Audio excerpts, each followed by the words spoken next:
ಕ್ಷೇತ್ರದಲ್ಲಿ news first ವಿಶೇಷ ಕಾರ್ಯಕ್ರಮಕ್ಕೆ ಸ್ವಾಗತ. ನಾನು ಜಗದೀಶ್ ಕಾಶಂಪುರ್. ಕರ್ನಾಟಕದಲ್ಲಿರುವಂತಹ ಕೆಲವು ಆಹಾರ ಪ್ರಸಿದ್ಧಿ ನಗರಗಳಲ್ಲಿ ಬಂಗಾರಪೇಟೆಯೂ ಸಹ ಒಂದು. ಯಾಕಂದ್ರೆ ಇಲ್ಲಿ ಸಿಗುವಂತಹ ಬಂಗಾರಪೇಟೆಯ ಪಾನಿಪುರಿ ಬಹಳಷ್ಟು ಪ್ರಖ್ಯಾತಿಯನ್ನ ಪಡ್ಕೊಂಡಿದೆ. ಅದರ ಜೊತೆಗೆ ಬಂಗಾರಪೇಟೆ ವಿಧಾನಸಭಾ ಕ್ಷೇತ್ರ ಮತ್ತೊಂದು ವಿಚಾರಕ್ಕೂ ಸಹಿತ ಫೇಮಸ್ ಇರುವಂತದ್ದು. ಕಾರಣ ಏನು ಅಂದ್ರೆ ಟಿಪ್ಪು ಸುಲ್ತಾನ್ ಅವರ ತಂದೆ ಹೈದರಲ್ಲಿ ಹುಟ್ಟಿರುವಂತಹ ಬೂದಿಕೋಟೆ ಇರುವಂತದ್ದು ಇದೇ ಬಂಗಾರಪೇಟೆ ವಿಧಾನಸಭಾ ಕ್ಷೇತ್ರದಲ್ಲಿ. ಇಂತಹ ವಿಧಾನಸಭಾ ಕ್ಷೇತ್ರದಲ್ಲಿ ಕಳೆದ 3 ಬಾರಿಯಿಂದಲೂ ಸಹಿತ ಗೆಲುವನ್ನು ಸಾಧಿಸಿಕೊಂಡು ಬರ್ತಾ ಇರುವಂತದ್ದು ಕಾಂಗ್ರೆಸ್ನ ಶಾಸಕರಾಗಿರುವಂತಹ ಎಸ್.ಎನ್. ನಾರಾಯಣಸ್ವಾಮಿ. 2023ರಲ್ಲಿ ಗೆಲುವನ್ನು ಸಾಧಿಸಿದ ನಂತರ ಕ್ಷೇತ್ರವನ್ನ ಯಾವ ರೀತಿಯಾಗಿ ಅಭಿವೃದ್ಧಿಯನ್ನ ಮಾಡ್ತಾ ಇದ್ದಾರೆ, 2 ವರ್ಷಗಳಲ್ಲಿ ಅವರಿಗೆ ಜನರು ಮಾರ್ಕ್ಸ್ ಅನ್ನ ಎಷ್ಟು ಕೊಡ್ತಾರೆ, ಮತ್ತೆ ಕ್ಷೇತ್ರದ ಜನರ ಮನದಲ್ಲಿ ಅವರ ಬಗ್ಗೆ ಇರುವಂತಹ ಭಾವನೆಗಳೇನು ಅಂತ ಇವತ್ತಿನ ನಿಮ್ಮ ಕ್ಷೇತ್ರದಲ್ಲಿ ನ್ಯೂಸ್ ಫಸ್ಟ್ ಕಾರ್ಯಕ್ರಮದಲ್ಲಿ ನೋಡ್ಕೊಂಡ್ ಬರೋಣ ಬನ್ನಿ.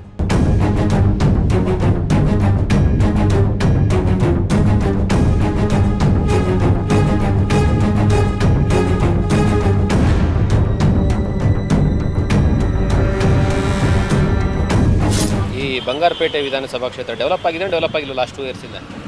ಡೆವಲಪ್ ಆಗಿದೆ ನೋಡಿ. ರೋಡ್ಗಳು ಎಲ್ಲ ಬಿಲ್ಡಿಂಗ್ಗಳು ಏರಿಯಾ ಕಡೆ ಎಲ್ಲ ಒಳ್ಳೆ ಕೆಲಸ ಮಾಡಿದ್ದಾರೆ.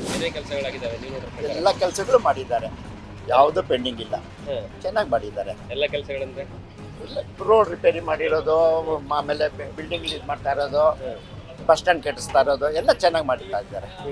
ಏನು ಮೋಸ ಏನಿಲ್ಲ, ಒಳ್ಳೆ ಶಾಸಕರೇ. ಜನರ ಕೈ ಸಿಗ್ತಾರೆ? ಬರ್ತಾರೆ 3 ತಿಂಗಳಿಗೊಂದ್ಸಾರಿ, 6 ತಿಂಗಳಿಗೊಂದ್ಸಾರಿ, 3 ತಿಂಗಳು ಕಂಪಲ್ಸರಿ 3 ತಿಂಗಳಿಗೊಂದ್ಸಾರಿ ಬಜಾರ್ಗೆ ಬರ್ತಾರೆ. ಬಜಾರ್ ರೋಡ್ ಶೋ ಮಾಡಿಕೊಂಡು ಹೋಗ್ತಾರೆ. ಇನ್ನೊಂದು ಬಸ್ ಸ್ಟ್ಯಾಂಡ್ ಸ್ವಲ್ಪ ಜಲ್ದಿ ರೆಡಿ ಮಾಡ್ತಾರೆ, ಒಳ್ಳೇದು. ಎಸ್.ಎನ್. ನಾರಾಯಣಸ್ವಾಮಿಗೆ 100 ಮಾರ್ಕ್ಸ್ಗೆ ಎಷ್ಟು ಮಾರ್ಕ್ಸ್ ಕೊಡ್ತಾರೆ ಡೆವಲಪ್ಮೆಂಟ್ಗೆ? ನಾವು 90% ಕೊಡ್ತೀವಿ, 100% 90% ಕೊಡ್ತೀವಿ. ಅವ್ರು ಒಳ್ಳೆ ಶಾಸಕರು, ಬೇರೆ ಯಾರೋ ಅವ್ರ ಮೇಲೆ ಸುಮ್ಮನೆ ಹೇಳಿ ಇದು ಮಾಡ್ತಾ ಇದ್ದಾರೆ ಅಷ್ಟೇ. ಒಳ್ಳೆ ಶಾಸಕರು ಅವ್ರು ಇದ್ದಿದ್ದು, ಅವ್ರು ಬಂದ ಮೇಲೆ ಇದೆಲ್ಲ ಡೆವಲಪ್ಮೆಂಟ್ ಆಗಿರೋದು. ಮತ್ತೆ ಇನ್ನೇನು ಮುಂಚೆ ಅದೇ ಇದು ಅಷ್ಟೇ. ಬಿಲ್ಗಳು ಮಾತ್ರ ಪಾಸ್ ಮಾಡ್ಕೊತಾರೆ, ಇಂಪ್ರೂವ್ ಮಾಡಿದ್ದೇನು ಇಲ್ಲ. ಇವ್ರು ಬಂದ್ಮೇಲೆ ಒಳ್ಳೆ ಹೊಸ ಎಲ್ಲ ನಂಬರ್ 1 ಆಗಿದೆ. ಅಂಬೇಡ್ಕರ್ ಭವನ ಶುರು ಆಯಿತು, ರೋಡ್ಗಳೆಲ್ಲ ಚೆನ್ನಾಗಿ ಮಾಡಿಸಿದ್ದಾರೆ, ಬಸ್ ಸ್ಟ್ಯಾಂಡ್ ಇಂಪ್ರೂವ್ಮೆಂಟ್ ಮಾಡಿದ್ದಾರೆ, ಹಾಸ್ಪಿಟ್ಲ್ ಇಂಪ್ರೂವ್ಮೆಂಟ್ ಮಾಡಿದ್ದಾರೆ ಅಷ್ಟೇ. ಬೇರೆಯವರೆಲ್ಲ ಸುಮ್ಮನೆ ಟೇಪ್ ಕಟ್ ಮಾಡಿಬಿಟ್ಟು ಹೋಗ್ತಾರೆ ಅಷ್ಟೇ. ಏನು ನಾವು ಗ್ರಾಮೀಣ ಭಾಗಕ್ಕೆ ಹೋದರೆ ಯಾವುದೇ ಒಂದು ರಸ್ತೆನೂ ಕೆಟ್ಟದಾಗಿಲ್ಲ, ಎಲ್ಲ ರಸ್ತೆಗಳೂ ನೀಟಾಗಿದೆ. ಬಂಗಾರಪೇಟೆ ಏನು ವಿಧಾನಸಭೆ ಕ್ಷೇತ್ರದಲ್ಲಿ ಎಲ್ಲ ಇವರು ಬಂದ ಮೇಲೇ ಎಲ್ಲನೂ ಇಂಪ್ರೂವ್ಮೆಂಟ್ಸ್ ಆಗಿರೋದು. ಯಾವುದೇ ಒಂದು ಸರ್ಕಾರಿ ಕಟ್ಟಡ ಎಸ್.ಎನ್. ನಾರಾಯಣಸ್ವಾಮಿ ಅವರು ಬಂದ ಮೇಲೇ ಆಗಿರೋದು. ಅದಕ್ಕೆ ಮೊದಲು ಯಾವುದೂ ಇದಿಲ್ಲ, ಹೊಸ ಕಟ್ಟಡ ಅಂತ ಯಾವುದಿಲ್ಲ, ಎಲ್ಲ ಹಳೆ ಕಟ್ಟಡಗಳೇ ಇತ್ತು. ಇವರು ಬಂದ ಮೇಲೇ ಎಲ್ಲ ಹೊಸ ಕಟ್ಟಡಗಳಾಗಿದೆ. ಜನರ ಕೈ ಸಿಗ್ತಾರೆ? 100% ಸಿಗ್ತಾರೆ. ಇವಾಗ ಬಂದ್ರೇನು ಸಿಗ್ತಾರೆ, ಇವಾಗ ಹೋದ್ರೇನು ಸಿಗ್ತಾರೆ. ಜನರ ಜೊತೆ ಒಳ್ಳೆ ಸ್ಪಂದನೆ ಇದೆ ಸರ್.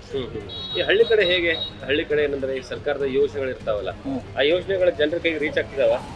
ಅಂದ್ರೆ ಈಗ ರೈತರಿಗಾಗ್ಲಿ ಅಥವಾ ಅಂದ್ರೆ ಗಂಗಾ ಕಲ್ಯಾಣದ ಬೋರ್ ಆಗಿದೆ. ನಿಮ್ ಪ್ರಕಾರ 5 ಗ್ಯಾರಂಟಿಗಳು ಕೊಡ್ಬೇಕಿತ್ತ ಕೊಡ್ಬಾರ್ದಿತ್ತ? ಬಡವರಿಗೆ ಕೊಡ್ಬೇಕು ಸರ್. ಬಡವ್ರನ್ನ ಗುರುತಿಸಿ ಕೊಡ್ಲೇಬೇಕು. ಕೊಟ್ಟಿದ್ದು ಒಳ್ಳೇದಾಯ್ತು. ಬಡವ್ರನ್ನ ಗುರುತಿಸಿ ಕೊಡ್ಲೇಬೇಕು. ಅನ್ಎಂಪ್ಲಾಯ್ಮೆಂಟ್ ಜಾಸ್ತಿ ಇದೆ. ಇಲ್ಲಿಂದ ವಲಸೆ ಹೋಗ್ತಾರೆ ಬೆಂಗಳೂರಿಗೆಲ್ಲ ಕೆಲಸಕ್ಕೆ, ತುಂಬ ಅನಾನುಕೂಲ ಇದೆ. ಇಂಡಸ್ಟ್ರಿಯಲ್ ಖಂಡಿತವಾಗಿ ಬರಬೇಕು, ಯುವಕರಿಗೆ ಕೆಲಸ ಸಿಗಬೇಕು. ಅದು ಮಸ್ಟ್ ಆ್ಯಂಡ್ ಶುಡ್ ಬೇಕೇ ಬೇಕು. ಯಾಕಂದರೆ ಇಂಡಸ್ಟ್ರಿಯಲ್ಲಿ ಇಲ್ಲ. ಇಲ್ಲಿಂದ ಡೈಲಿ 20,000 ಜನ ಬೆಂಗಳೂರಿಗೆ ಹೋಗ್ತಾರೆ. ಆ ನರಕ ನೋಡೋಕ್ಕಾಗಲ್ಲ ಟ್ರೈನಲ್ಲಿ. ಇಲ್ಲಿ ಇಂಡಸ್ಟ್ರಿಯಲ್ ಸ್ಟಾರ್ಟ್ ಆದರೆ ಎಲ್ರಿಗೂ ಉದ್ಯೋಗಾವಕಾಶ ಸಿಗುತ್ತೆ, ಜರ್ನಿ ಮಾಡೋದು ಕಮ್ಮಿ ಆಗುತ್ತೆ, ಹೆಣ್ಮಕ್ಳಿಗೆಲ್ಲ ಅನುಕೂಲ ಆಗುತ್ತೆ. ಇಲ್ಲಿ ಶಾಸಕರು ಜನರ ಕೈ ಸಿಗ್ತಾರೆ ನೇರವಾಗಿ? ಸಿಗ್ತಾರೆ ಸರ್. ಇನ್ನೂ ಅಭಿವೃದ್ಧಿ ಆಗೋದು ತುಂಬ ಇದೆ, ಅಭಿವೃದ್ಧಿ ಮಾಡಿದ್ದಾರೆ. ಅಂದರೆ ಯಾವುದು ನಿಮ್ಮ ಪ್ರಕಾರ ಯಾವ್ದು ಆಗಬೇಕಿಲ್ಲ? ಡೆವಲಪ್ಮೆಂಟ್ಸ್ ಇನ್ನೂ ಇದೆ ಸರ್. ಅದೇ ಸರ್, ಇವಾಗ ಕೆಲಸಗಳು ಎಲ್ಲ ಉಟ್ಕೊಂಡು ಬೆಂಗಳೂರು ಹೋಗ್ತಾರೆ. ಅದ್ರ ಬದಲು ಇಲ್ಲೇ ಲೋಕಲಲ್ಲಿ ಜನಗಳಿಗೆ ಕೆಲಸ ಇದೆ. ಇಂಡಸ್ಟ್ರಿಯಲ್ ಆದರೆ ಮೈನ್ಸ್ ಏನೋ ಸ್ಟಾರ್ಟ್ ಆದರೆ ಇದು ತುಂಬ ಅನುಕೂಲ ಆಗೋದು ತುಂಬ ಇದೆ. ಮಾಡಿದ್ದಾರೆ, ತಕ್ಕ ಮಟ್ಟಿಗೆ ಮಾಡಿದ್ದಾರೆ. ಹಂಗಂತೇಳಿ ಸೂಪರ್ ಅಂತ ಹೇಳೋಕ್ಕಾಗಲ್ಲ. ಗ್ರಾಮೀಣ ವ್ಯವಸ್ಥೆ ಡೆವಲಪ್ ಆದ್ರೇ ದೇಶ ಉದ್ಧಾರ ಆಗೋದು. ಹಳ್ಳಿಗಳು ತುಂಬ ಡೆವಲಪ್ ಆಗಬೇಕು. ರಸ್ತೆ ಅಭಿವೃದ್ಧಿ ಎಲ್ಲ, ನೀರಿನ ಅವಕಾಶ ಎಲ್ಲ ಆಗಬೇಕು. ಡೆವಲಪ್ಮೆಂಟ್ ಆಗ್ತಿದ್ರೆ ಡೆವಲಪ್ಮೆಂಟ್ ಆಗ್ತಿಲ್ವಾ? ಆಗ್ತಾ ಇದೆ ಸರ್, ಭಾಳ ಇದೆ. ಬಸ್ ಸ್ಟ್ಯಾಂಡ್ ಆಗ್ಬೋದು, ನಮ್ಮ ಕಾಲೇಜು ಸ್ಟೇಡಿಯಂ ಆಗ್ಬೋದು, ರಾಮರ ದೇವಸ್ಥಾನ ಕಾಂಪ್ಲೆಕ್ಸು, ಚೌಲ್ಟ್ರಿ, ಅಂಬೇಡ್ಕರ್ ಭವನ, ರಂಗಮಂದಿರ, ಸುಮಾರು ಕೋಟಿಗಳ ಲೆಕ್ಕದಲ್ಲಿ ಡೆವಲಪ್ಮೆಂಟ್ ಆಗ್ತಾಯಿದೆ. ರೋಡ್ಗಳು ವಿಲೇಜ್ ಲಿಮಿಟಲ್ಲಿ ಬೂದಿಕೋಟೆ ರೋಡ್ ಆಗ್ಬೋದು, ಕಾಮಸದ ರೋಡ್ ಆಗ್ಬೋದು, KGF ರೋಡ್ ಆಗ್ಬೋದು, ಬೇಜಾನ್ ಡೆವಲಪ್ಮೆಂಟ್ಸ್ ಆಗಿದೆ ಸರ್. ಜನರಿಗೆ ಸ್ಪಂದನೆ ಮಾಡ್ತಾರೆ. ಯಾವಾಗೂ ಬೆಳಗ್ಗೆ ಹೊತ್ತು ಮನೆ ಹತ್ರ ಟಿಫನ್ನು ಕಾಫಿ ರೆಡಿ ಇರ್ತದೆ. ಹೋದವ್ರು ಬಂದವರು ಏನು ಕಷ್ಟ ಸುಖ ಮಾತಾಡ್ಕೊಂಡು ಬರ್ಬೋದು. ಏನು ತೊಂದರೆ ಇಲ್ಲ. ಈ 5 ಗ್ಯಾರಂಟಿ ಕೊಟ್ಟಿದಾರಲ್ಲ, ಕೊಡಬೇಕಿಂತ ಕೊಡಬಾರ್ದಿತ್ತ ಸರ್? ಅದು ಬಡವರಿಗೆ ಒಳ್ಳೇದೇ, ಮಧ್ಯಮ ವರ್ಗದವರು ಬಡವ್ರಿಗೆ ಒಳ್ಳೇದು.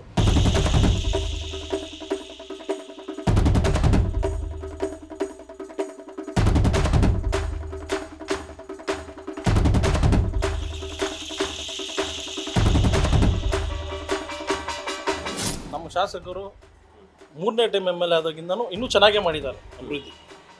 ಪೊಲೀಸ್ ಸ್ಟೇಷನ್ ಇದ್ದಿಲ್ಲ, ನಾಯಿವಾಗೆ ಗೌರ್ಮೆಂಟ್ ಹಾಸ್ಪಿಟ್ಲ್ ಇದ್ದಿಲ್ಲ ನಮ್ಮೂರಲ್ಲಿ, ನಾವು ನೋಡಿದಂಗೆ ಎಲ್ಲ ಅಭಿವೃದ್ಧಿಯಾಗಿ. ರೋಡ್ ಕೂಡ ಡಬಲ್ ರೋಡ್ ಮಾಡಿದ್ದಾರೆ. ಇಲ್ಲಿಂದ ಕೋಲಾರ ರೈಲ್ವೆ ಗೇಟಿಂದ ಹಿಡಿದು ದೇಶಹಳ್ಳಿವರೆಗೂ ಮಾಡಿದ್ದಾರೆ. ದೇಶಹಳ್ಳಿ ತಿರ್ಗಾ ಇನ್ನೂ ಇಂಪ್ರೂವ್ಮೆಂಟ್ ಮಾಡ್ತಾ ಇದ್ದಾರೆ, ಅಲ್ಲಿ ಡಬಲ್ ರೋಡ್ ಮಾಡ್ತಾ ಇದ್ದಾರೆ. ಆ ಥರ ಶಾಸಕರು ಇನ್ನು ಸಿಗೋದಿಲ್ಲ ಸರ್ ನಮಗೆ. ಆ ಥರ ಮಾಡಿದ್ದಾರೆ. ಬಂಗಾರಪೇಟೆ ಟೌನ್ಗೆ ನೀರು ಕೂಡ ಅಷ್ಟೇ, ಕರೆಂಟ್ ಅಷ್ಟೇ. ನಮಗಂತೂ ಸಮಾಧಾನ ಸರ್, ನಮ್ಮ ಶಾಸಕರು ಅಂಥ ಶಾಸಕರು ನಮ್ಗೆ ಸಿಕ್ಕಿರೋದು ಸರ್. 100 ಸರ್, 100. ಈಗ ನಮಗೆ ಅಂಬೇಡ್ಕರ್ ಭವನ ಆಗ್ಬೋದು ಹೊಸದಾಗಿದೆ, ಮುನ್ಸಿಪಾಲ್ಟಿ ಕಚೇರಿ ಆಗ್ಬೋದು ಹೊಸದಾಗಿದೆ, ಆಮೇಲೆ ಒಂದು PWD ಆಫೀಸ್ ಹೊಸದಾಗಿದೆ, ತಾಲೂಕು ಕಚೇರಿ ಹೊಸದಾಗಿದೆ, ಎಲ್ಲ total A to Z government hospital ಹೊಸದಾಗಿದೆ, ಎಲ್ಲ A to Z ಹೊಸದಾಗಿದೆ ಸರ್. ಇಂಥ ಕೆಲಸ ಪೆಂಡಿಂಗ್ ಐತೆ ಅಂತಲೂ ಹೇಳೋಕ್ಕಾಗಲ್ಲ ನಮ್ಮ ಕ್ಷೇತ್ರದಲ್ಲಿ. ಬರೀ ಸಿಟಿ ಮಾತ್ರ ಡೆವಲಪ್ ಆಗಿದೆ, ಹಳ್ಳಿಗಳು ಡೆವಲಪ್ ಆಗಿದೆ ಸರ್. ಹಳ್ಳಿಗಳೆಲ್ಲ ಡೆವಲಪ್ ಆಗಿದೆ ಸರ್. ಸಿಟಿ ಅಂತ ಒಬ್ಬನೂ ಅಲ್ಲ. ನೀವು ಯಾವ್ದನ್ನ ಬಂಗಾರಪೇಟೆನಲ್ಲಿ ಕಂಪೇರಿಂಗ್ ಟು ನಮ್ಮ ಕೋಲಾರ ಜಿಲ್ಲೆನಲ್ಲಿ ಯಾವ್ದಾನ ಒಂದು ರಸ್ತೆ ನೋಡಿ, ಇವಾಗ ನೀವು ಓಡಾಡಿ ಯಾವ್ದಾನ ಒಂದು ರಸ್ತೆ ನೋಡಿ, ಬೇರೆ ಜಿಲ್ಲೆನಲ್ಲಿ ಬೇರೆ ತಾಲೂಕಿನಲ್ಲಿ ನೋಡಿ, ನಮ್ಮ ತಾಲೂಕಿನಲ್ಲಿ ನೋಡಿ, ಪ್ರತಿಯೊಂದು ಹಳ್ಳಿನಲ್ಲಿ ಅಭಿವೃದ್ಧಿ ಆಗಿದೆ. CC ರಸ್ತೆ ಆಗಿರ್ಬೋದು, ತಾರ್ ರಸ್ತೆ ಆಗಿರ್ಬೋದು, ಏನನ್ನ ಇಲ್ಲಿ. ಇವಾಗ ಏನಂದರೆ ಈ ಶಾಸಕರು 24 ಗಂಟೆ ಬಂಗಾರಪೇಟೆನಲ್ಲಿ ಇರ್ತಾರೆ.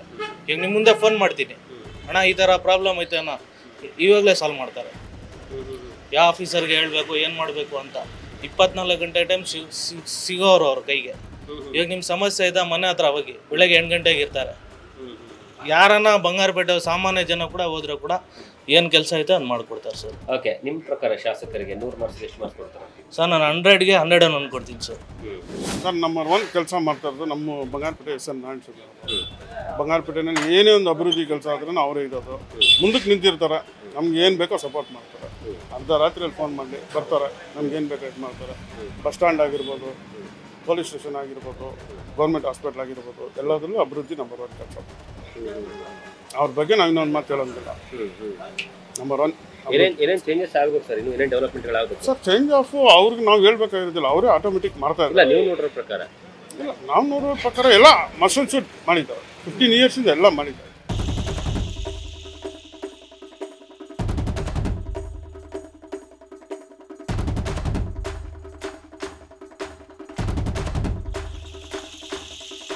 ನಮಗೆ ಏನಂದರೆ ಮಳೆ ಬಂದರೆ ನೀರು ತುಂಬಿಬಿಡುತ್ತೆ. ಈ ಥರ ಡಿಪ್ಪರ್ ಲಾರಿಗಳು ಹೋಗುತ್ತೆ. ನಾವೆಲ್ಲ ಬಡವರು, ನಮಗೆ ಯಾರು ಸಪೋರ್ಟ್ ಮಾಡ್ತಾ ಇಲ್ಲ ಇಲ್ಲಿ ಲೋಕಲಲ್ಲಿ. ಯಾರು ನೀರು ಬಂದುಬಿಡು ಮನೆಯಲ್ಲಿ ಇಷ್ಟುವರೆಗೂ ನೀರು ಬರುತ್ತೆ. ನಾವು ಸುಮಾರು ಸತಿ ಮುನ್ಸಿಪಾಲ್ಗೂ ತಾಲೂಕು ಎಲ್ಲರಿಗೂ ಕೊಟ್ಟು ತಹಸೀಲ್ದಾರ್ವರೆಗೂ ಅವ್ರು ಏನು ಆ್ಯಕ್ಷನ್ ತೊಗೊತಾ ಇಲ್ಲ. ಬೆಳಗ್ಗೆ ಹೊತ್ತಲ್ಲಿ ಸ್ಕೂಲ್ ಮಕ್ಕಳು ಓಡಾಡ್ತಾ ಇದ್ದಾರೆ, ಆಕ್ಸಿಡೆಂಟ್ಗಳು ಜಾಸ್ತಿ ಆಗ್ತಾ ಇದೆ. ಹೋದ ವಾರದಲ್ಲೂ ಒಂದು ಚಿಕ್ಕ ಮಗುಗೆ 9th ಸ್ಟ್ಯಾಂಡರ್ಡ್ ಮಗುಗೆ ಇನ್ಸಿಡೆಂಟ್ ಆಗಿತ್ತು. ಡಿಪ್ಪರ್ ಲಾರಿ ಟಚ್ ಮಾಡಿ ಅವರು ಓನರ್ ಬಂದು ಅವರೇ ಕಾರಲ್ಲಿ ಕರ್ಕೊಂಡೋಗಿ ಅವರೇ ಪ್ರೆಸ್ಟೇಟ್ ಮಾಡಿ ಗೊತ್ತಿರೋ ಕೆಳಗಡೆ ಬಿದ್ದಿದ್ದ ಅಂತ ಬಿಟ್ಟು ಎಲ್ಲ ಮಾಹಿತಿ ಕೊಟ್ಟಿದ್ರು ಅವರು. ನಾವು ಕಣ್ಮುಂದೆ ನೋಡಿದ್ರಿ. ಅವರು ಅಲ್ಲಿ ಇಲ್ಲಿ ಅವ್ರು ರೆಕಮೆಂಡ್ಗಳು ಮಾಡಿ ಅದನ್ನು ಇದು ಮಾಡಿದ್ರು. ದಯವಿಟ್ಟು ನಮಗೆ ಭಾಳ ತೊಂದರೆ ಇದೆ ಸರ್. ಈ ರೋಡ್ ನೋಡಿ ಸುಮಾರು ವರ್ಷಗಳಾಯಿತು, 3-4 ವರ್ಷ ಆಯಿತು. ಈ ರೋಡ್ಗಳು ಹಿಂಗೆ ಪ್ರಾಬ್ಲಮ್ಸ್ ಇದೆ. ಅದಕ್ಕೊಂದು ಫಿಲ್ ಮಾಡಲ್ಲ, ಏನು ಮಾಡಲ್ಲ, ಹಂಗೆ ಇದೆ. ಅಲ್ಲಿ ಮುಂದೆ ಬಂದು ಡ್ರೈನೇಜ್ ಇದೆ, ಆ ಪಿಟ್ಟು ನೀರೆಲ್ಲ ಬಂದು ಔಟ್ಸೈಡ್ ಬರ್ತಾ ಇದೆ ಸರ್. 24 hours ಮಕ್ಕಳು ಓಡಾಡ್ತಾರೆ ಅಲ್ಲಿ. ಈ ಥರ ತೊಂದರೆಗಳಿದೆ ನಮಗೆ ಸರ್. ಗಮನ ಕೊಟ್ಟಿದ್ದೀರಿ, ಅವರು ಇವಾಗ ಏನು ಆ್ಯಕ್ಷನ್ ತೊಗೊತಾ ಇಲ್ಲ. ಬರ್ತಾರೆ ಮುನ್ಸಿಪಾಲ್ ಅವ್ರು ಬರ್ತಾರೆ, ಸುಮ್ಮನೆ 2-3 ಜನ ಬರ್ತಾರೆ ಸರ್, ಕ್ಲೀನ್ ಮಾಡಿಬಿಟ್ಟು ಹೋಗ್ತಾರೆ ಅಷ್ಟೇ. ಮತ್ತೆ ನಾಳೆ ಅದೇ ರಾಮಾಯಣ ಆಗ್ತಾ ಇದೆ. ಅದು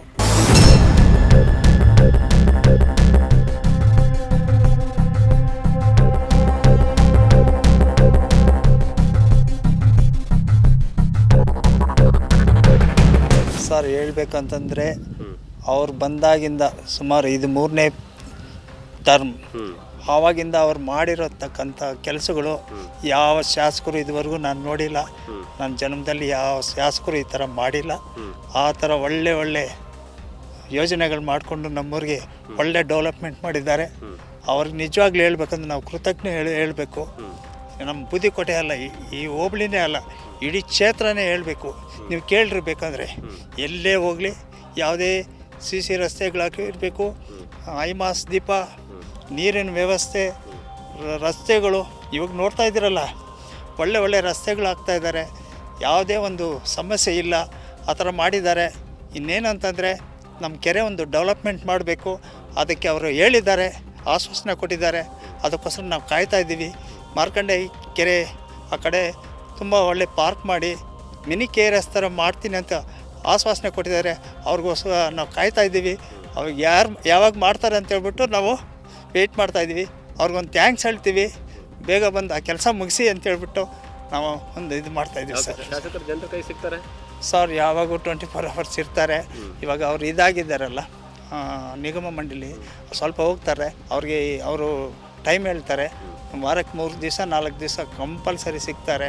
ಏನೇ ಕೆಲಸ ಹೋಗಲಿ, ಯಾವುದೇ ಒಂದು ಕೆಲಸ ಹೋಗಲಿ, ಅವರಷ್ಟು ಮಾಡ್ಕೊಡೋ ಅಂಥ ಶಾಸಕರು ನಮ್ಮ ಹತ್ರ ಯಾವ ಸಿಗ್ತಾರೆ. ಕೊಡ್ತೀರಾ 100ಕ್ಕೆ?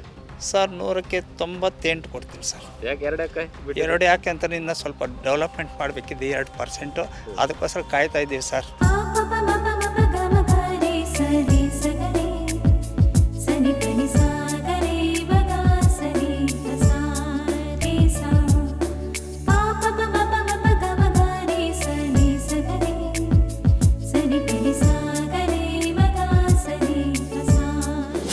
ವರ್ಕು ಚೆನ್ನಾಗಿ ನಡೀತಾ ಐತೆ. SN ನಾರಾಯಣಸ್ವಾಮಿ ಅವರು ಆ ಸಾರಗಳು ಬಂದಾಗಿಂದ ಯಾವ ರೋಡ್ ಕಾರ್ಯಕ್ರಮ ಆಗಲಿ, ಲೈಟ್ಗಳಾಗಲಿ, ಮತ್ತು ಚರಂಡಿ ರಸ್ತೆ ಆಗಲಿ, ಯಾವುದೊಂದು ಒಳ್ಳೆ ಅಭಿವೃದ್ಧಿಯಲ್ಲಿ ಯಾವುದೊಂದು ಚೆನ್ನಾಗಿ ಮಾಡಿದ್ದಾರೆ, ಮಾಡ್ತಾನೆ ಹೋಗ್ತಾ ಇದ್ದಾರೆ. ಇನ್ನು ಮಾಡ್ತಾರೆ. ಅವರ ಮೇಲೆ ನಮಗೆ ಅಷ್ಟು ಭರವಸೆ ಐತೆ. ಒಳ್ಳೆ ವ್ಯಕ್ತಿ, ಅವರಿಂದ ನಮಗೇನು ತೊಂದರೆ ಇಲ್ಲ. ಅವರಿಂದ ಎಲ್ಲ ಒಳ್ಳೇದಾಗ್ತಾ ಇದೆ. ಬೀದಿ ಲೈಟ್ಗಳು ಚೆನ್ನಾಗಿ ಹಾಕ್ಸಿದ್ದಾರೆ. ಬೀದಿನೂ ಬರ್ತಾರೆ, ಅವರು ಬಂದು ನೋಡ್ಕೊಂಡೋಗಿ ಸಂದಿಗೂ ಸಿಮೆಂಟ್ ರೋಡ್ ಹಾಕ್ಸಿದ್ದಾರೆ. ತಾರ್ ರೋಡ್ ಇರೋ ಜಾಗದಲ್ಲಿ ತಾರ್ ರೋಡ್ ಹಾಕ್ಸಿದ್ದಾರೆ. ಲೈಟ್ಗಳು IMS ಲೈಟ್ಗಳು ಹಾಕ್ಸಿದ್ದಾರೆ. ಮತ್ತು ಚಿಕ್ಕ ಲೈಟ್ಗಳು ಅಲ್ಲಲ್ಲಿ ಎಲ್ಲಿ ಯಾವ್ದು ಹಾಕ್ಸ್ಬೇಕೋ ಅದೆಲ್ಲ ಹಾಕ್ಸ್ತಾ ಇದ್ದಾರೆ. ಅವ್ರ ಮೇಲೆ ನಮ್ಗೆ ನಂಬಿಕೆ ಇದೆ, ಮಾಡ್ತಾರೆ, ಇನ್ನೂ ಮಾಡ್ತಾರೆ ಅಂದ್ಬಿಟ್ಟು. ಮತ್ತೆ ಅಲ್ಲ, ಇವಾಗ ಹ್ಯಾಟ್ರಿಕ್ 3ನೇ ಸತಿ ಗೆದ್ದಿದ್ದಾರೆ, ಇನ್ನೂ ಗೆದ್ದು ಬರ್ತಾರೆ, ಅಷ್ಟು ಭರವಸೆ ಇದೆ. ಡೆವಲಪ್ಮೆಂಟ್ ವಿಚಾರದಲ್ಲಿ 100 ನಂಬರ್ಗೆ ಎಷ್ಟು ನಂಬರ್ ಕೊಡ್ತೀರಾ?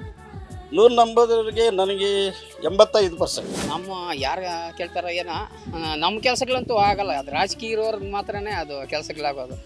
ಇಂಥ ಕಡು ಬಡವ್ರಿಗೆಲ್ಲನೂ ಅವನು ಯಾರೋ ಬಿಡು ಅನ್ನೋದಕ್ಕೆ ಅಷ್ಟೇ ಕೆಲಸಗಳಾಗಲ್ಲ. ಅದು ಯಾರೋ ರಾಜಕೀಯ ವ್ಯಕ್ತಿಗಳು ಅವ್ರ ಕಡೆ ಓಡಾಡಿಕೊಂಡು ಅಂಥವ್ರಿಗೆ ಅದು ಬೆನಿಫಿಟ್ ಸಿಗೋದು. ಇಂಥ ಬಡವ್ರಿಗೆ ಸಿಗೋದಿಲ್ಲ, ದುಡ್ಡಿರೋರಿಗೆ ಅಂಥವ್ರಿಗೆ ಸಿಗೋದು ಅದು.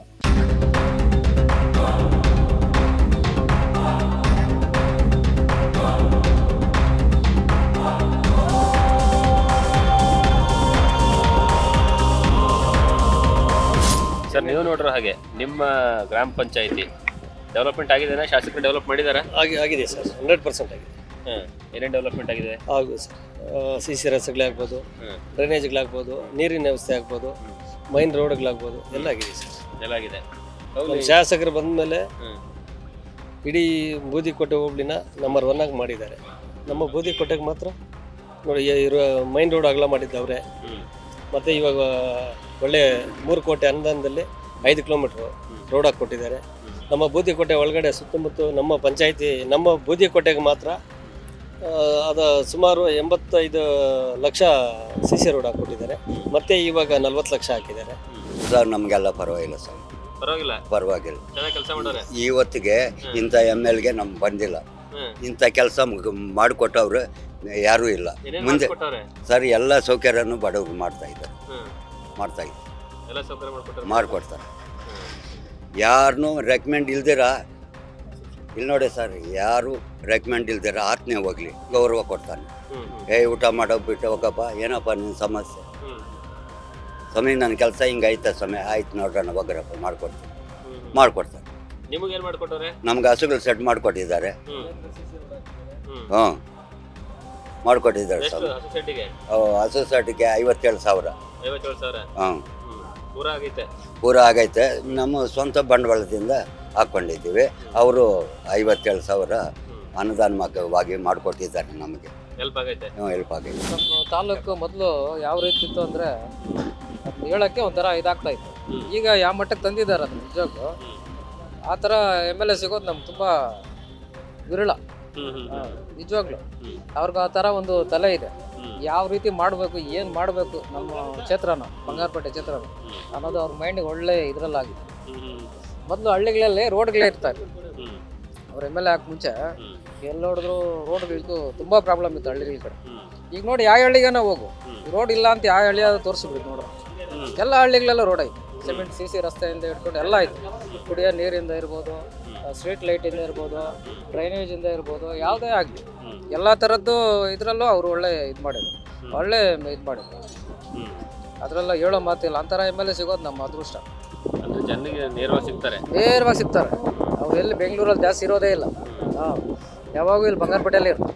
30 ವರ್ಷ ಆಯ್ತು ನಾನು ಓಟ್ ಹಾಕಿ. 30 ವರ್ಷದಿಂದ ಇಷ್ಟೊಂದು ಅಭಿವೃದ್ಧಿ ಮಾಡಿರುವಂಥ ಶಾಸಕರು ನಮ್ಗೆ ಕಾಣಿಲ್ಲ. ನಮ್ಮ ಬಂಗಾರಪೇಟೆ ತಾಲೂಕಿನಲ್ಲಿ ಯಾವುದೇ ರಸ್ತೆಗೆ ಹೋಗಲಿ, ಎಲ್ಲ ತಾರು ರಸ್ತೆಗಳು, ಎಲ್ಲಿ ಚರಂಡಿಗಳಿಲ್ಲ, ಇಲ್ಲ ಗುಳ್ಳೆಗಳಿಲ್ಲ.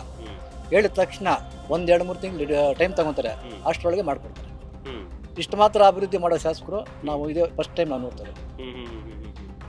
ಲಾಸ್ಟ್ 2 ಸರಿ ಸಹಿತ ಅವರೇ ಗೆದ್ದಿದ್ರು. 2 ಸರಿ ಅವರೇ ಗೆದ್ದಿದ್ರು. ಮೊದಲೆಲ್ಲ ಹಂಗೆ ಹಂಗೆ ಬಿದ್ದಿತ್ತು. ಅವ್ರು ಬಂದ್ಮೇಲೆ ಹಂತವಾಗಿ ಮಾಡ್ಕೊಂಡ್ ಬರ್ತಾ ಇದ್ದಾರೆ.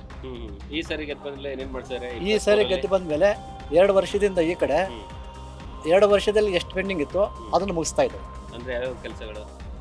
ತಾರ್ ರಸ್ತೆಗಳು, ಚರಂಡಿಗಳು, ಸಣ್ಣ ಪಣ್ಣದ NRGಗಳು ನೀವೇ ಮಾಡ್ರಿ ಅಂತ ಹೇಳ್ತಾರೆ. ದೊಡ್ಡ ದೊಡ್ಡ ಅಲಾಟ್ಮೆಂಟ್ಸ್ ಎಲ್ಲ ಅವರೇ ತಂದು ಮಾಡ್ತಾ ಇದ್ದಾರೆ. ಈ 5 ಗ್ಯಾರಂಟಿ ಕೊಡಬೇಕಿತ್ತ ಕೊಡಬಾರ್ದಿತ್ತ? ಇವತ್ತಿನ ಪರಿಸ್ಥಿತಿಯಲ್ಲಿ ಕೊಡಲೇಬೇಕು. ಕೊಟ್ಟಿಲ್ಲ ಅಂದರೆ ಜನರಿಗೆ ಇವಾಗ ಮಳೆ ಇಲ್ಲ, 2,000 ರೂಪಾಯಿ ಬರ್ತಾ ಇದೆ ಹೆಂಗಸರಿಗೆ. ಅದನ್ನು ಉಪಯೋಗ ಮಾಡಿಕೊಂಡು ಅವರ ಮನೆ ನಡೆಸ್ತಾ ಇದ್ದಾರೆ. ಆಮೇಲೆ ಬಸ್ಸುಗಳು ಮಾಡೋದಕ್ಕೆಲ್ಲ ಕೆಲಸಕ್ಕೆ ಹೋಗ್ತಾ ಇದ್ದಾರೆ. ಅಲ್ಲಿ ಕೊಡೋದು 400 ರೂಪಾಯಿ ಕೂಲಿ.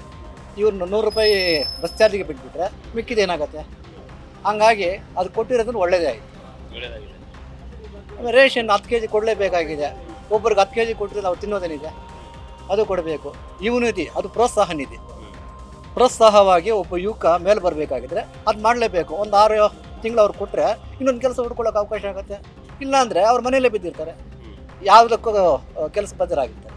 ಶಾಸಕರು ಅವರೊಂದು ಟೀಮ್ ಇಟ್ಕೊಂಡಿದ್ದಾರೆ. ಅವರು ನಮಗೆ ಏನು ಮಾಡ್ತಾರೆ ಅಂದರೆ, ಇವತ್ತು ದಿವಸ ಬರೋದಿಲ್ಲ, ಸಿಗೋದಿಲ್ಲ, ನಾವು ನೀವು ಇವತ್ತು ಬರಬೇಡ್ರಿ ಅಂತ ಹೇಳ್ತಾರೆ. ಆವತ್ತು ನಾವು ಹೋಗೋದಿಲ್ಲ. ವಾರಕ್ಕೆ ಕನಿಷ್ಠ ಪಕ್ಷ 3-4 ದಿವಸ ಅವರು ಕಚೇರಿಯಲ್ಲಿ ಇರ್ತಾರೆ. ಬೆಳಗ್ಗೆ 11 ಗಂಟೆವರು ಮೀಟ್ ಮಾಡ್ತಾರೆ. ಇವಾಗ 3 ಬಾರಿ ಗೆದ್ದಿದ್ದಾರೆ ಅಂದರೆ ಜನರು ವಿಶ್ವಾಸದಲ್ಲಿದ್ದಾರೆ ಶಾಸಕರು. ಅದರಿಂದನೆಲ್ಲ 3ನೇ ಬಾರಿ ಗೆದ್ದಿರೋದು. ಅದು ಬಿಟ್ಟು ನಮ್ಮ ಬೂದಿಕೋಟೆಯಲ್ಲಿ ನೀವು ಗಲ್ಲಿಗೆ ಹೋಗಿ ಎಲ್ಲ ಸಿಮೆಂಟ್ ರೋಡ್ಗಳೇ. ನಮ್ಗೆ ಇನ್ನೊಂದು ಒಂದಿನ 2 ದಿನ ಮುಂಚೆನೇ ನಮಗೆ ಇದರಲ್ಲಿ ಫೇಸ್ಬುಕ್ಕಲ್ಲಿ ಇದರಲ್ಲಿ ಹಾಕ್ಬಿಡ್ತಾರೆ, ಶಾಸಕರು ಸಿಗ್ತಾರೆ, ಇಲ್ಲ ಎಲ್ಲಾದರೂ ಬೆಂಗಳೂರಿಗೆ ಹೋಗಿದ್ರೆ ಸಿಗೋದಿಲ್ಲ, ನಾಳೆ ಬನ್ನಿ, ನಾಳಿದ್ದು ಬನ್ನಿ, ಟೈಮಿಂಗು ಕೊಟ್ಬಿಡ್ತಾರೆ. ಸೊ ಅದರಿಂದ ನಮ್ಗೆ ತುಂಬ ಅನುಕೂಲ. ನಾವು ರೈತರು ಬೆಳಗ್ಗೆಯಿಂದ ಹೋಗಿ ಸಾಯಂಕಾಲವ್ರು ಕಾಯೋಕ್ಕಾಗೋದಿಲ್ಲ. ನಮ್ಗೆ ಮುಂಚಿತವಾಗಿ ನಮ್ಗೆ ಗೊತ್ತಾಗ್ಬಿಡ್ತದೆ ಶಾಸಕರು ಇವತ್ತು ಬಂಗಾರಪೇಟೆಯಲ್ಲಿ ಇರ್ತಾರಾ ಇಲ್ಲ ಇಲ್ವಾ ಅಂತ. ಅದನ್ನು ತುಂಬ ಅನುಕೂಲ ಆಗಿದೆ. ಒಳ್ಳೆ ಕೆಲಸ ಮಾಡ್ತಾರೆ, ಆಕ್ಟಿವ್ ಆಗಿರ್ತಾರೆ. ಏನೇ ಸಮಸ್ಯೆ ಆದ್ರೂ ಯಾವಾಗ ಬೇಕಾದ್ರೂ ನಾವೆಲ್ಲ ಡೈರೆಕ್ಟಾಗಿ ಮನೆಗೂ ಹೋಗಿ ಮಾತಾಡ್ಕೊಂಡು ಬಂದುಬಿಡ್ತೀವಿ. ಆಫೀಸ್ ಬಿಟ್ಟು ಮನೆಗೂ ಹೋಗ್ಬಿಡ್ತೀವಿ. ತುಂಬ ಒಳ್ಳೆಯವರು. ಅಂಥ ಶಾಸಕರು ಮತ್ತೆ ಗೆಲ್ಲಬೇಕು ಅಂತ ನಮ್ಮ ಆಸೆ.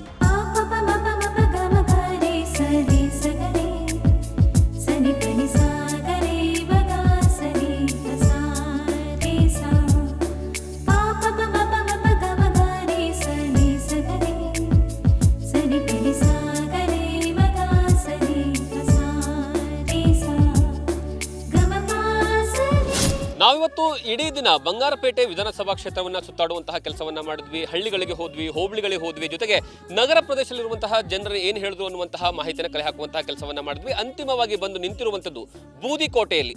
ಈ ಬೂದಿಕೋಟೆ ಬಹಳಷ್ಟು ಪ್ರಖ್ಯಾತಿಯನ್ನು ಪಡ್ಕೊಂಡಿರುವಂತಹ ಕಾರಣ ಏನು ಅಂತಂದ್ರೆ, ಇದೇ ಒಂದು ಸ್ಥಳದಲ್ಲಿ ಹೈದರಲ್ಲಿ ಜನ್ಮವನ್ನು ತಾಳ್ತಾರೆ. ಇಂತಹ ಸ್ಥಳದಲ್ಲಿರುವಂತಹ ಜನರು ಕ್ಷೇತ್ರದ ಬಗ್ಗೆ ಏನು ಹೇಳ್ತಾರೆ, ಅದರ ಜೊತೆಗೆ ಕ್ಷೇತ್ರ ಯಾವ ರೀತಿಯಾಗಿ ಅಭಿವೃದ್ಧಿ ಆಗಿದೆ ಅನ್ನುವಂತಹ ವಿಚಾರನ ಮಾಹಿತಿ ಕಲೆ ಹಾಕುವಂತಹ ಕೆಲಸವನ್ನ ಮಾಡಿದ್ವಿ. ಓವರಾಲ್ ಆಗಿ ನೋಡ್ತಾ ಹೋದ್ರೆ ಶಾಸಕರ ಬಗ್ಗೆ SN ನಾರಾಯಣ ಸ್ವಾಮಿ ಅವರ ಬಗ್ಗೆ ದೊಡ್ಡ ಮಟ್ಟಿಗೆ ಒಳ್ಳೆಯ ಅಭಿಪ್ರಾಯಗಳನ್ನು ಇಟ್ಕೊಂಡಿದ್ದಾರೆ ಜನರು. ಕಾರಣ ಏನು ಅಂದ್ರೆ ಕ್ಷೇತ್ರವನ್ನು ಅಭಿವೃದ್ಧಿನ ಮಾಡಿದ್ದಾರೆ, ಅದರ ಜೊತೆಗೆ ಜನರ ಜೊತೆಗೂ ಒಳ್ಳೆಯ ಸ್ಪಂದನೆಯನ್ನು ಇಟ್ಕೊಂಡಿದ್ದಾರೆ ಅನ್ನುವಂತಹ ಮಾಹಿತಿ ಗೊತ್ತಾಯಿತು. ಇದು ಇವತ್ತಿನ ನಿಮ್ಮ ಕ್ಷೇತ್ರದಲ್ಲಿ ನ್ಯೂಸ್ ಫಸ್ಟ್. ನಾಳೆ ಮತ್ತೊಂದು ವಿಧಾನಸಭಾ ಕ್ಷೇತ್ರಕ್ಕೆ ಬರ್ತೀವಿ.